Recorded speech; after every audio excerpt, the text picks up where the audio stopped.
Still proud of all of them. Cohesiveness. You're part of the history of a college that's 170 years old. A oneness. You were able to do something that very few people were ever able to do. A sense of depending on each other. What a fantastic year and a great thrill winning the national championship on March 17, 1972. A day of destiny, annihilating 5 opponents by an average of 15 points on their way to the college's first national championship. A few months earlier, the dream of winning it all was a lot farther away in the minds of the Maroons starting the 1971-72 season than the 534 miles to Evansville, Indiana. All-American Frankie Allen and his nearly 1,800 points were gone. Arguably the best player in the history of Roanoke College graduating, and it's like, whoa, what are we going to do? And then I remembered it was like our first or second day of practice. I ran into Frankie. He was still around town, and he said, how they look? How y'all look? And I said, well, if we're in the top 4 in the Mason-Dixon, then we've had a good year. Coach Charlie Moyer deployed a platoon of scorers, dangerous, sharing the ball, playing tenacious defense. The 6th, 7th, 8th man that could come off the bench and fill in any spot, that we needed to fill. If Hal got in foul trouble or got tired, Dickie Adams came in and made some key points. Ross Robinson came in. He was just a freshman. He came in and made some key points. Larry Osborne came in to fill in for Everett Hurst. All of us did this thing together. I think it was the consistency of the whole team, playing as one unit. Roanoke lost just 4 times that season, but 2 of those losses were back-to-back.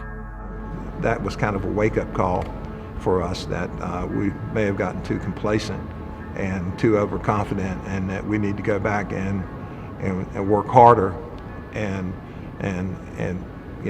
give it our better effort. Moyer's murderous Maroons would prove their point guard's preseason predictions wrong, beating 3 Mason-Dixon foes by a combined 47 points to cut down the nets and bring home the conference title. We won the Mason-Dixon, and I think we were all just happy because we won the Mason-Dixon, much less we made it to the regionals.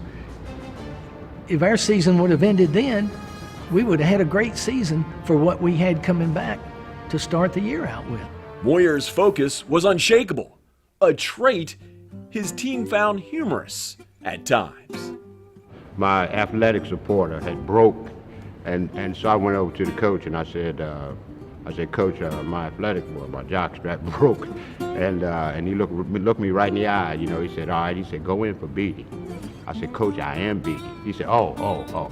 I said, Beatty, get back in the ball game. You got to play. And I forgot we were playing in that particular ball game. Apparently it was very close, but we played until I could give him a break. A case of mistaken identity would also follow the Maroons into the 36-team NCAA Men's Division II basketball tournament, a spectacle filled with super teams littered with superstars. People don't realize in that tournament there were, I know, 3 first-round draft choices in the NBA. George Gervin, one that played for Eastern Michigan, and Tennessee State had 2 first-round picks that had great careers. Lloyd Neal played with Portland, and Truck Robinson played with several teams, and he was in the NBA about 17 years, I think. So you got the best teams in the United States in one place, and had, little old Roanoke College. And that's even why today I love the underdog, because anything's possible. The Maroons began tournament play relaxed and ready. They outscored their first 2 opponents by 8, and the 78-72 win over Mercer in the regional semifinals produced a shift in this team's thinking. That might have been the first time I said, whoa, this is really something special. This team is something special. So that was the first time my gears clicked that how good are we, or how good can we be? Good enough to dominate Missouri St. Louis and Eastern Michigan by a combined 50 points. The Maroons had reached the national championship game.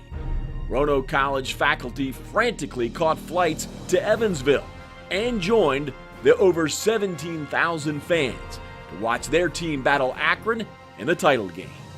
I told Coach Fox this. I said, you know, if we win this thing, you know, I need me a drink. I want a drink. He said, okay, Beat. He said, I tell you what, if you win, we'll get you a drink.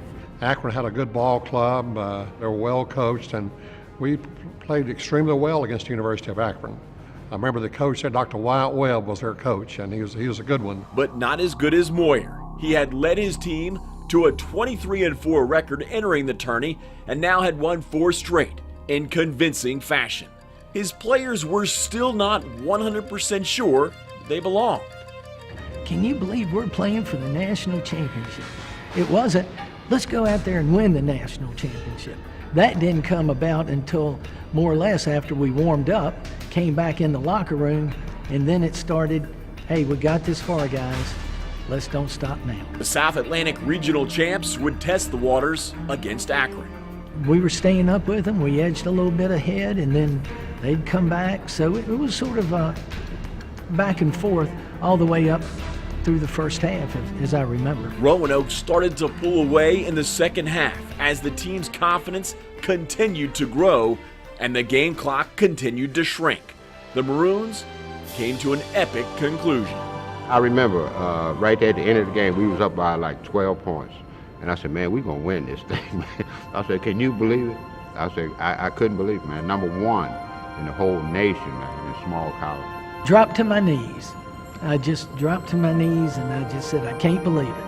I can't believe we won the national championship.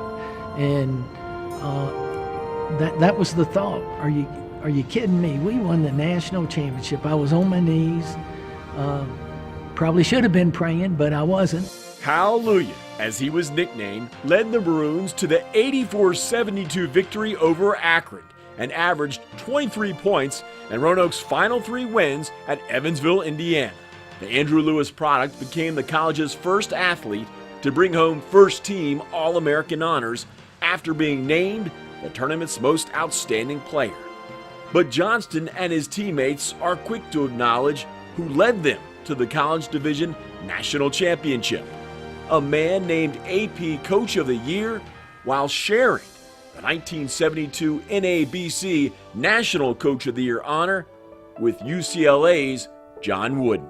I was more proud for Coach Moyer, you know, than I was for myself because, you know, he put a lot of work and a lot of time. And like I said, he was one of the coaches that you wanted to win for, you know, to get his, his feelings of feedback and all that. And I'm sure we made him proud. And that was the main point of it. To me, great coaches have this, the personality. You sort of play to the personality that your coach is, and that's the way we were as a team. Coach Moyer wasn't a rah-rah. He'd give us a good talk, and he'd put the pressure on us. He'd put the heat on us when he needed to. He was just a very cool and calm, collected during the game, and consequently that carried over to the way we were as a team. That's the kind of coach Coach Moyer was. He was really a player's coach. I thank him for teaching me integrity, the love of the game, more so than I had before, for his tenacious efforts in what he does. He believed in what he did, and it paid off. The team landed in Roanoke to a hero's welcome as politicians, students, faculty, and fans mobbed the newly crowned champs. I can't say enough about the importance of our fan base and the support that our fans provided us throughout that year. And I mean, I think our team played off of that. And we, not only were we trying to please our coach, but we were trying to please the fans too. Letters poured in, one from President Richard Nixon and from the Virginia governor's office. I didn't really see it that way so much at that time, but we were a reflection on the state of Virginia, and the fact that we had a lot of players on the team that were from Virginia. I think it made a lot of people extremely proud to be from Virginia and to have Roanoke College representing them, in the national championship. 40 years have passed since March 17, 1972, but the bonds between the players and coaches that earned Roanoke College its first national championship remains strong to this day. Well, I love all those guys. They were terrific, a pleasure to coach, and I loved them then. I still love them now. It is a confidence builder that if you can do that, sky's the limit. If you set your mind to it and if it's something you really want. I think having a team that was great enough to win a national championship gave you the wherewithal to know Roanoke can accomplish anything. People still come up to me today and talk about that 72 team. It's just amazing.